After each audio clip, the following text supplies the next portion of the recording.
This trade made me more than $4,000, not because of indicators or luck, but because I followed a simple market structure sequence most traders never see. In this video, I'll break it down step by step. I will show you the higher time frame context, the exact market structure sequence that made this an A+ setup, the confirmations that validated it, and how the entry was executed, so you can find and profit from setups like this yourself. But before I show you the entry, look at what price did right here. This is exactly where 90% of traders get it wrong. Let me zoom out and show you the higher time frame context first, because without this, the setup doesn't even exist. So, on weekly we can clearly see that we are in an uptrending market. We are putting in higher highs and higher lows for a long time now. Let us mark some structure to see how the market has been moving. Once market gave this bullish break of structure, we had this huge bullish expansion move. After that, the market came back to test this demand zone. And since then, we have had a significant bounce from that demand zone, giving us clear indication of the bullish move. And in an uptrending market, what are the expectations? The expectations are that the market will give us another bullish break of structure. So, this will be our target level for now. So, until we see a market structure shift on a lower time frame, it will continue higher. Now let us move to daily time frame, and let me show you how this bias narrowed down into an actual trade. Let me delete all these drawings and switch to daily time frame. This is the target level that we marked on the weekly time frame.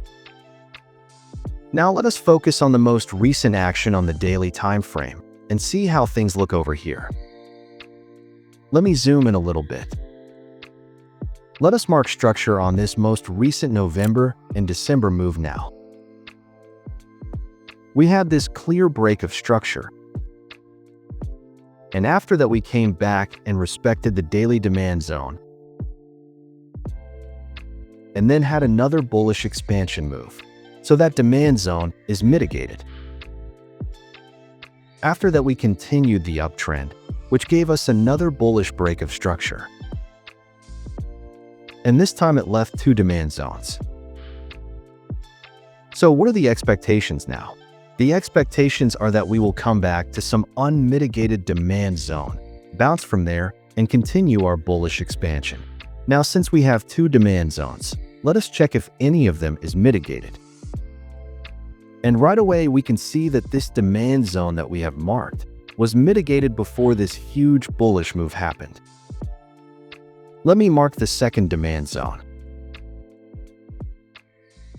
And as you can see, it has not been mitigated yet. Since first demand zone is mitigated, we will wait for the market to come back to the second demand zone to mitigate it before going higher and give us another bullish break of structure. From this daily analysis, our plan is already defined now. We are only interested in buys, and we will patiently wait for the price to come into daily demand zone for an entry. Daily gives me the zone, but entries don't happen on the daily. So, let us go to 4-hour time frame to further refine our point of interest and find potential zones for an entry. This is the last bullish break of structure that we marked on the daily time frame. And this is our daily demand zone that we are interested in. Now this is very important part. When this daily demand was formed, it gave us a liquidity sweep first.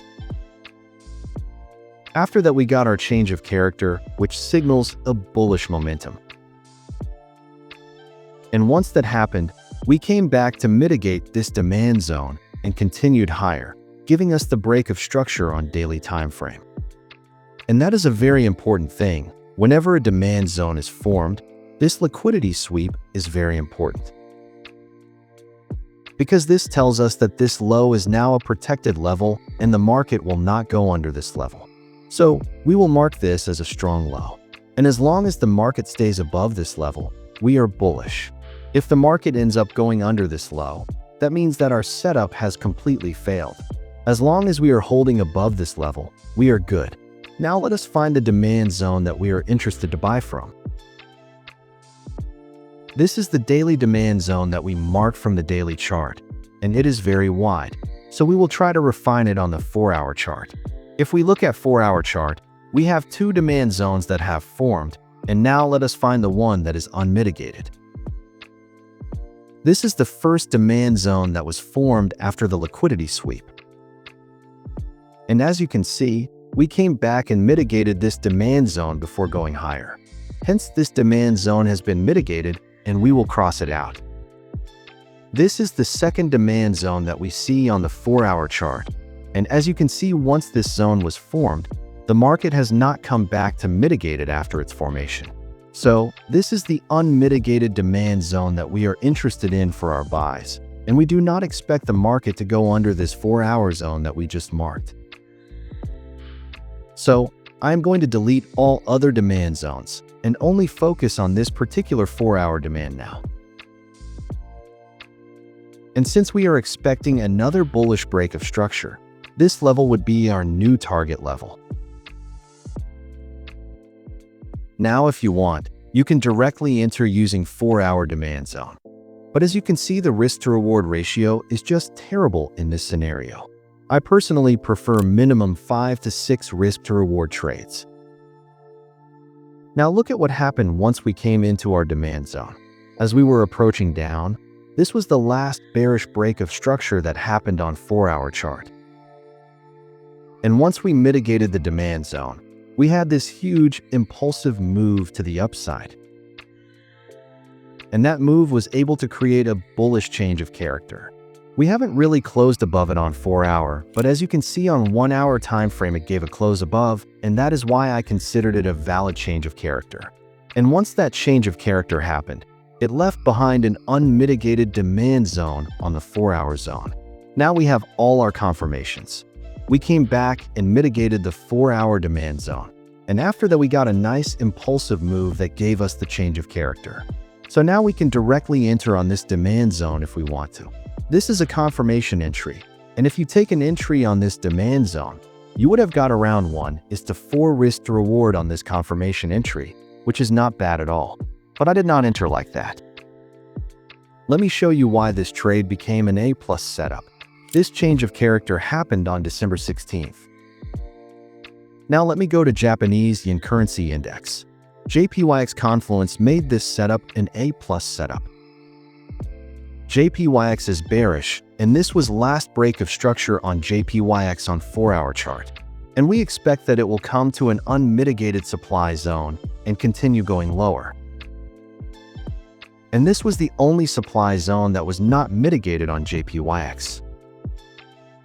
And look at this. On December 16th, we were right at this supply zone on JPYX.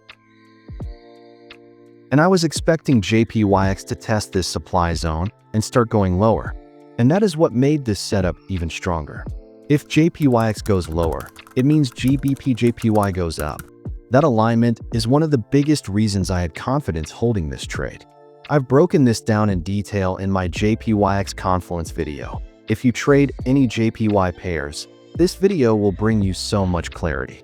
And that was the reason I trusted this demand zone even more and wanted to play this setup with confidence. Now let me show you how I entered. And in this particular trade, I went down to a 5-minute time frame for my entry. So this is the 4-hour demand zone that we are interested in. So now we are looking for it to come and mitigate this demand zone and give us a change of character so we can take a confirmation entry. We do not take entry until we see a change of character. Let's see now what happened when it came towards the demand zone. As you can see, we were bearish on 5 minutes chart and we got this bearish break of structure. After that, we got another bearish break of structure, which finally led the market to mitigate our demand zone. And after that, we got a nice impulsive move that was able to give us the change of character that we were looking for. And that is all I need to see to take the entry. After the change of character, I marked this demand zone for my entry. Both of these demand zones were mitigated, and this was the only demand zone that was not mitigated at this point. And that is exactly where I decided to take my entry from. This was the low that I used to put my stop loss at, as we always give the market a little bit of room to play with. And this was the price that I was targeting, as we are targeting the higher time frame break of structure, which gave me a 6.7 risk to reward trade. As you can see, once we entered, it immediately started working in our direction and ended up reaching our price target within one day. And it even kept going higher after that. That's what happens when you enter using a well-defined system. Let us go back to 5-minute time frame to see how it worked. As you can see, the demand zone that we marked ended up holding really well, and the market started moving in our direction pretty much immediately after our entry.